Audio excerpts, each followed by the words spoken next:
Hello everyone, welcome back to my channel Lotus Fiction. कैसे हैं आप सब गाइस? चलिए हम लोग अपनी स्टोरी को स्टार्ट करते हैं। सो गाइस, अब तक हमने देखा था कि वीइंग का लाइफ कैसा है।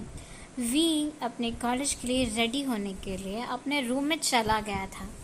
बहुत जल्दबाजी में वो रेडी होकर आता है और यानली उसे उसका ब्रेकफास्ट पैक करके देती है ताकि विंग कॉलेज में जाकर ब्रेकफास्ट कर सके।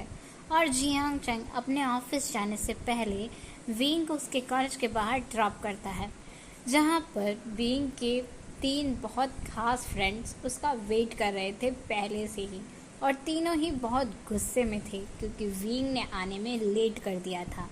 हाँ, उनकी क्लासेस स्टार्ट नहीं हुई थी, पर उन लोगों के कुछ प्लान्स थे जो सारे विंग की वजह से चौपट हो गए थे। विंग जैसे ही कार से बाहर निकलता है, अपने तीनों फ्रेंड्स को बाहर खड़ा देखता है, जो थे शुयांग, नी हॉयसांग और वैनिंग। इन तीनों ने ही विंग को ऐसे घूर कर देखा था मानो अपनी नज़रों से ही वो विंग का कत्ल कर देंगे। विंग, जो सच में बहुत डर गया था अपने फ्रेंड्स को ऐसे गुस्से में देखकर, वो अपनी पॉकेट्स में कुछ ढूंढने लगता है। तभी उसके हाथ में एक चॉकलेट आती है और वो सोचता है, तेरी, मेरे पास सिर्फ एक ही चॉकलेट है, इतनी सी चॉकलेट में तो ये तीनों मुझे बिल्कुल भी नहीं छोड़ेंगे, ये तो रिश्वत देने के भी काम नहीं आएगी यार। विंग उस एक चॉकलेट को ही अपने हाथ में पकड़कर अपने फ्रेंड्स के पास जाता है। उसके फ्रेंड्स उसे डांटना शुरू कर देते हैं। निया हायसांग कहता है, वी वुशियान, तुम इंसान हो या सोने की मशीन जो हमेशा सोते रहते हो? इतना देर तक क्यों तुम सोते रहते हो? तुम्हारी वजह से आज हमारा सारा प्लान चौपट हो गया।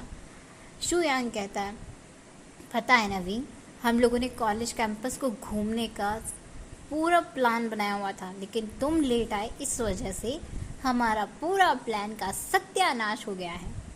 और वैनिंग, जो उन दोनों को देखकर कहता है, गाइस यार रिलैक्स, पहले कम से कम उसे सांस तो लेने दो, तुम लोग तो उसके आते ही उस पर शुरू हो गए। विंग वैनिंग को हक करते हुए कहता है, देखा ना वैनिंग, ये दोनों कभी भी मेरी बात नहीं समझते हैं, बस एक तुम ही हो मेरे बेस्ट फ्रेंड जो मेरी दिल की बात समझते हो। ये दोनों तो नालायक निकम्मे हैं, हमेशा मुझे डांटते रहते हैं। मैं चॉकलेट लेने के लिए रुका था, बट ये चॉकलेट मुझे एक ही मिली। अब तुम दोनों ने मुझे इतना डांटा है ना कि मैं तुम्हें चॉकलेट भी नहीं दूंगा, मैं वैनिंग ही खाएंगे। शुयांग सच में विंग को एक डेयरिंग लुक देते हुए कह रहा है, सीरियसली तुम ये एक चॉकलेट लेने के लिए रुके थे? तुम हम चारों के लिए 4 चॉकलेट्स नहीं लेकर आ सकते थे, कंजूस कहीं के? विंग कहता है, मैं कंजूस नहीं हूँ यार गाइस, सच में ये तो तुम्हें पता है ना कि मेरा फेवरेट चॉकलेट है, बट शॉप पे ना ये एक ही पीस बचा हुआ था। विंग तो यहाँ पर साफ साफ झूठ बोल रहा था। उसने ये चॉकलेट पता नहीं कब खरीदा था, बट उसके पैंट के पॉकेट में ही रह गया था। विंग वो एक ही चॉकलेट के 4 पीसेस करता है और चारों फ्रेंड्स बांटकर उसे खाते हैं। जिसके बाद विंग कहता है, मैंने सुना है अदर कल्चर्स में कहते हैं कि कोई भी शुभ काम करने से पहले ना मीठा खाना चाहिए तो काम अच्छा होता है।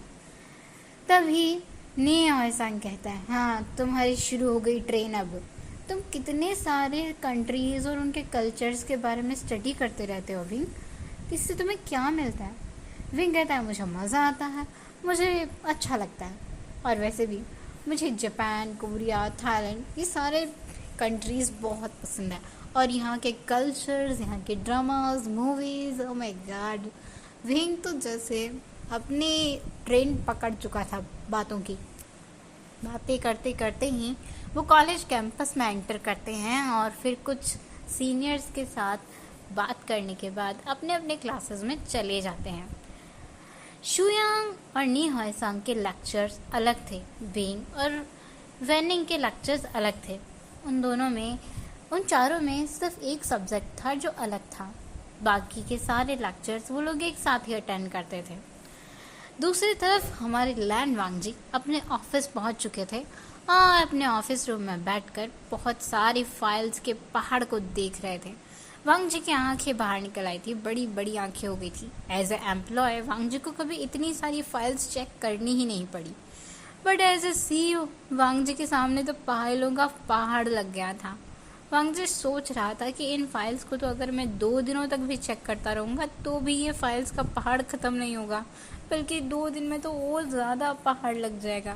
ये क्या मुसीबत गले पड़ गई है। इससे तो अच्छा था कि मैं एम्प्लॉय ही रहता। अंकल ने सीईओ बना के मेरी तो पूरी वाट लगा दी है।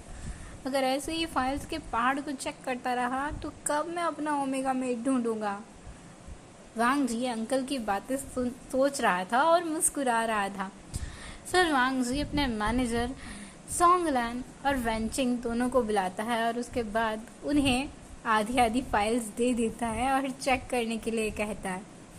शू यांग और वेंचिंग सोंगलैन और वेंचिंग जो वांग जी के फ्रेंड्स भी थे स्कूल में, वो दोनों ही वांग जी के इस चाइल्डिश बिहेव को देखकर मुस्कुराते हुए कहते हैं, नए नए सीईओ बने हो, अभी तो बहुत सारी प्रॉब्लम्स आएंगी वांग जी। वांग जी कहता है, यार गाइस तुम लोग हो ना मेरी प्रॉब्लम्स को सॉल्व करने के लिए, चलो काम पे लग जाओ। वो लोग कुछ फाइल्स लेकर बैठ जाते हैं चेक करने और वांग जी भी फाइल्स को चेक करने लगता है। इसी तरह से लंच टाइम हो जाता है। पूरे 1 बज गए थे। 1 बजते ही वांग जी को अपनी लंच मीटिंग के लिए निकलना था और उस मीटिंग को अरेंज सोंगलैन ने किया था। वेंचिंग ऑफिस में ही रहने वाली थी। वांग जी और सोंगलैन उस मीटिंग के लिए निकलते हैं और मीटिंग अटेंड करने के लिए उन्हें जो बताया गया था एड्रेस, उस जगह पर पहुंचते हैं। दूसरी तरफ विंग के कॉलेज में यहाँ पर भी लंच ब्रेक हो गया था। विंग अपने सारे लेक्चर्स कंप्लीट कर चुका था। विंग, नी हॉयसांग, शू यांग और वैनिंग ये चारों मिलकर के लंच करने का प्लान बनाते हैं, बट कॉलेज के कैंटीन में नहीं बल्कि कॉलेज से बाहर। तो चारों ही निकल आते हैं। पास ही के एक रेस्टोरेंट में जाने का विंग आइडिया देता है तो सब मान जाते हैं क्योंकि यहाँ से उनका कॉलेज भी पास था। वो चारों जाकर उस रेस्टोरेंट में बैठते हैं और अपने लिए ऑर्डर करते हैं। तभी शुयांग कहता है, गाइस तुम तीनों ओमेगाज हो ना, तुम बैठे रहो, मैं जाके सबके लिए ऑर्डर करके आता हूँ। तो फटाफट से अपना अपना फेवरेट चीज़ मुझे बता दो, किसको क्या खाना है। विंग स्माइल करते हुए कहता है, शुयांग क्या हमेशा ही तुम ऑर्डर करोगे? हम लोग भी तो ऑर्डर करने जा सकते हैं। तो शुयांग कहता है, तुम लोग जा सकते हो, बट तुम लोग सच में तीनों ओमेगाज तुम यहीं रहो, मैं जाके ऑर्डर कर दूंगा। शुयांग चला जाता है और उसके बाद ये तीनों बैठकर बातें और हंसी मजाक करने लगते हैं। कॉलेज का पहला दिन, पहला लेक्चर कैसा रहा और इन्होंने अपने सेशन में कोई नया फ्रेंड बनाया या नहीं, उस बारे में बात करना स्टार्ट कर देते हैं। विंग जो अपने दोस्तों के साथ बातों में लगा हुआ था, उसकी नज़र अचानक से सड़क पे पड़ती है जहाँ पर कुछ बॉडीगार्ड्स खड़े थे और उन बॉडीगार्ड्स से थोड़ा दूर एक पर्सन जिसने पूरा ब्लैक अटायर पहना हुआ था अपने फ़ोन पर किसी से बातें कर रहा था। वो बातें करते करते ही सड़क के पास आकर खड़ा हो गया था। उसे बिल्कुल भी पता नहीं था कि उसके आसपास क्या चल रहा है। वो कॉल पर किसी के साथ बात करने में इतना बिजी था कि उसने ये भी नहीं देखा कि एक कार उसकी तरफ बहुत तेज़ रफ्तार से आ रही है। विंग जिसकी नज़र उस जगह से उस पर्सन पे पड़ जाती है, विंग दौड़कर बाहर निकलता है। विंग के फ्रेंड्स जो वहाँ बैठे थे वो भी विंग के पीछे पीछे दौड़ते हैं। वो पर्सन जो कॉल पर था अभी भी वो बातें करने में ही बिजी था, लेकिन एक कार बहुत तेज़ स्पीड में उसकी तरफ बढ़ रही थी। विंग दौड़ कर जाता है और उस पर्सन को पीछे खींच लेता है, जिसकी वजह से विंग का पैर मुड़ जाता है और वो पर्सन सीधा विंग के ऊपर आके गिरता है। विंग के फ्रेंड्स तो इस नज़ारे को आंखें फाड़ फाड़ कर देख रहे थे और वो जो कार थी वो सामने खड़ी हुई 2 कारों से जाके क्रैश होती है। उस कार में जो पर्सन था वो निकलकर भाग रहा था, पर उस पर्सन के बॉडीगार्ड्स ने उसे पकड़ लिया था। जब विंग अपनी आईज ओपन करता है तो चिल्लाता है, मुझे बहुत जोर से लगा है यार, मम्मा मेरी कमर टूट गई है, मैं कैसे चलूँगा। पर उसके ऊपर जो पर्सन था वो तो किसी और ही दुनिया में खोया हुआ था। वो विंग को ऐसे देख रहा था मानो उसने कोई एलियन देख लिया हो, और जब से विंग को देखा बस वो अपनी आइज़ को ब्लिंक कर रहा था बार बार। विंग उस पर्सन को देखता है दोनों की आंखें मिलती है, दोनों ही कई बार एक दूसरे की आंखों में ब्लिंक करते हैं देखकर। विंग के फ्रेंड्स तो मुस्कुरा रहे थे। वेनिंग और नी हॉयसांग एक दूसरे की तरफ देखकर डेविल से स्माइल दे रहे थे और फुसफुसा रहे थे। भाई, दिल की घंटी बज गई। अरे नहीं यार, दिल की घंटी नहीं, मैं तो कह रहा हूँ इसके पूरी बॉडी के अंदर वाइब्रेशन हो गई होगी अब तक तो। मुझे तो फ्लाइंग हार्ट्स भी नज़र आ रहे हैं, तुझे नज़र आ रहे हैं क्या? वेनिंग कहता है हाँ, मुझे तो दोनों के ही सर पे फ्लाइंग हार्ट्स नज़र आ रहे हैं। एक फ़ोटो खींच ले क्या इनका? हाँ हाँ हाँ हाँ, फ़ोटो खींचो यार, इतनी बड़ी इंपॉर्टेंट बात भूल गए, फ़ोटो खींचो। नहीं हाँ, ऐसा जो अच्छा सा फ़ोटो खींच लेता है। तभी विंग अपने ऊपर वाले पर्सन को धक्का देता है, जो कि एक अल्फा था। विंग उठकर खड़ा हो गया था और वो पर्सन भी उठकर खड़ा हो गया था। अब विंग उस पर्सन की जो खाट खड़ी करता है, उसे जितना डांटता है उतना ही उस पर्सन का माइंड स्लो मोशन में विंग के लिप्स के ऊपर जाके टिक गया था। वो विंग की आइज को देख रहा था, नोज़ को देख रहा था, लिप्स को देख रहा था, उसके नेक को देख रहा था जो मार्क नहीं थी, उसकी परफेक्ट बॉडी को देख रहा था और अपने मन में ही पूरी तरीके से स्माइल करते हुए गया था। परफेक्ट, ये सच में परफेक्ट है। तभी बारिश भी शुरू हो जाती है। विंग अपने सामने खड़े हुए पर्सन को डांट रहा था, इतने बड़े हो गए हैं कि आपके अंदर बिल्कुल भी मैनर्स नहीं है क्या? इस तरीके से सड़क के पास में खड़ा होकर कौन फ़ोन चलाता है? और फ़ोन पर बात करने में कोई इतना बिजी होता है कि उसे अपने आसपास का बिल्कुल भी ध्यान नहीं रहता। अगर वो कार मेरे आने से पहले हिट कर जाती तो कितना ज़्यादा नुकसान होता। आपको पता है, आपकी हड्डियाँ भी टूट सकती थी, आपको फ्रैक्चर्स भी हो सकता था। और आपके ये बॉडीगार्ड्स, विंग तो उस इंसान के बॉडीगार्ड्स पे भी बरस पड़ा था।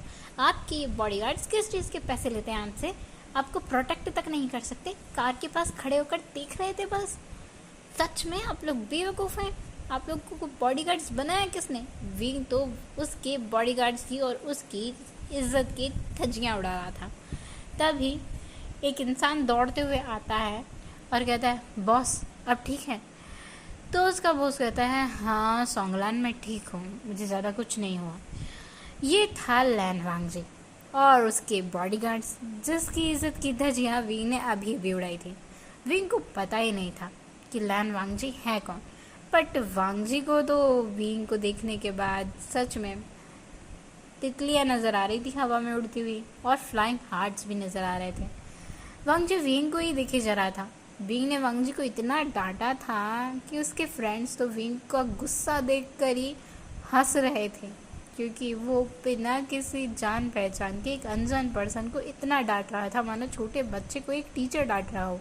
और वांगजी बिल्कुल उस बच्चे की तरह खड़ा था जिसने कोई मिस्टेक कर दी हो बहुत बड़ी और अपने टीचर से छुप रहा हो।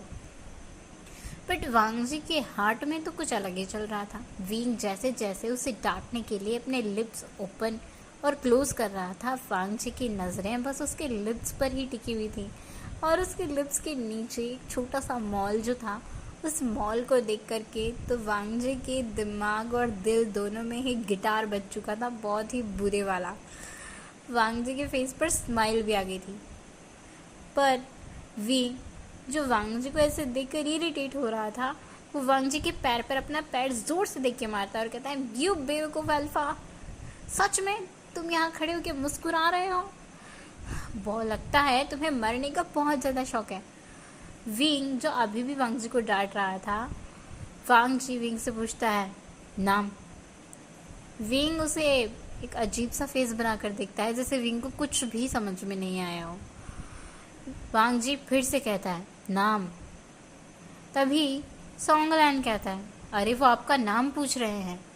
तो विंग कहता है क्या करोगी जान के, मैं क्यों बताऊँ मेरा नाम? हाँ। तभी सोंगलैन कहता है अरे आपने उनकी जान बचाई है ना, इसीलिए तो आपका नाम पूछ रहे हैं, थैंक यू बोलने के लिए। तो वांगजी यहाँ में सिर हिलाता है।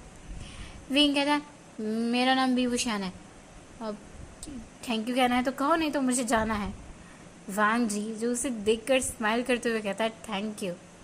वांगजी ऐसे स्माइल कर रहा था जैसे एक छोटा बच्चा कैंडी मिल जाने पर खुश होता है ना क्लैपिंग बजाते हुए, वैसे वांगजी खुश हो गया था। और वांगजी की ऐसी स्माइल देख के तो सोंगलैन फ्लैट हो गया था। सोंगलैन सोचता ये इतना अच्छा मुस्कुराता है, मुझे तो पता ही नहीं था। इस खड़ूस को इतने अच्छे से मुस्कुराना आता है। तभी सोंगलेन समझ जाता है कि वांगजी के माइंड में चल क्या रहा है, क्योंकि वांगजी की नज़र तो अपने सामने खड़े इस खूबसूरत से ओमेगा से हट ही नहीं रही थी। तो सोंगलेन कहता है वैसे आप करते क्या हैं? तो विंग कहता है मैं स्टूडेंट हूँ, कॉलेज में पढ़ता हूँ। सोंगलेन उससे सवाल पूछने लगता है और वांगजी सोंगलेन और विंग को देख रहा होता है। विंग कहता है मैं कॉलेज स्टूडेंट हूँ, पास के कॉलेज में पढ़ता हूँ। उसके बाद सोंगलेन जो विंग से कुछ और पूछ पाता उससे पहले ही विंग के फ्रेंड्स आकर विंग को खींचते हुए कहते हैं अरे चलो ना, हमें जाना भी है वरना हमारा चू यांग हमें ढूंढते ढूंढते परेशान हो जाएगा। विंग कहता है हाँ हाँ चलो चलो। वांगजी जो विंग का हाथ पकड़कर उसे बहुत ज़ोर से अपने क्लोज खींचता है, क्योंकि वो बिल्कुल भी नहीं चाहता था कि विंग उसके सामने से गायब हो। विंग सीधा वांगजी के चेस्ट पे आके ठा करके बचता है और वांगजी के चेस्ट से टकरा के तो विंग सोचता है हाय ये इंसान है कि दीवार है, ऐसा लग रहा है मैंने इंसान से नहीं दीवार से जाके टकराया है। वांगजी विंग को पकड़ते हुए कहता है थैंक यू, मैं थैंक यू कहना तो भूल ही गया। तो विंग कहते हैं कितनी बार थैंक यू कहोगे, अभी अभी तो 2 बार थैंक यू कहा ना। और ऐसे कौन खींचता है, अगर मेरा हाथ अलग हो जाता मेरी बॉडी से तो इंसान हो या फिर तुम डेमन हो, इतना ज़ोर से खींचा है मेरा हाथ, कितना दर्द कर रहा है। और तुम सच में ह्यूमन हो या तुम कोई वॉल हो, मेरा सर इतना ज़ोर से लगा है, कितने सख्त हो। ये सुनने के बाद तो सोंगलेन और वांगजी के बॉडीगार्ड जो वहाँ खड़े थे ज़ोर ज़ोर से हंसने लगे थे, बट किसी की भी हिम्मत नहीं थी कि वो अपनी हंसी वांगजी के सामने शो करे, सिवाय सोंगलेन के जो सच में अपनी हंसी को अपने हाथ से कवर करने की कोशिश कर रहा था। बट विंग और वांगजी दोनों ही उसकी हंसी को सुन पा रहे थे।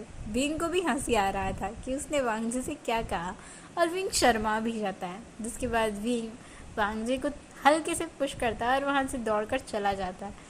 बट विंग का ये हल्का सा पुश करना वांगजी के दिल पर छुरियाँ चला गया था।